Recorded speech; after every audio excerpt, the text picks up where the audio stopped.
எப்பயாச்சும் ரயில்ல பயணம் செஞ்சீங்கன்னா உங்களோட ஜன்னலை மட்டும் திறந்து வைக்காதீங்க. ஏன்னா ரயில் பாதையில எப்பவுமே அங்க இறந்த ஆத்மாக்கள் சுத்திட்டு இருக்கும்.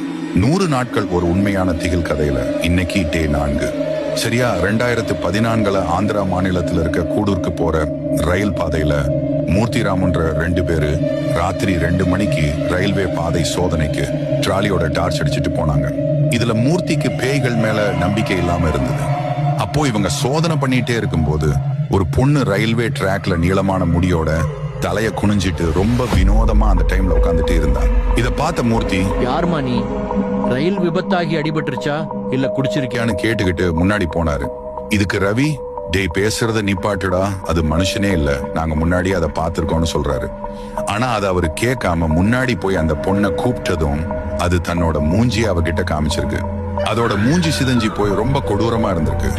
இத பார்த்த பயத்துல 2 பேரும் ட்ராலிய வேகமா தள்ளிட்டு அங்கிருந்து ஓடி வந்திருக்கிறாங்க.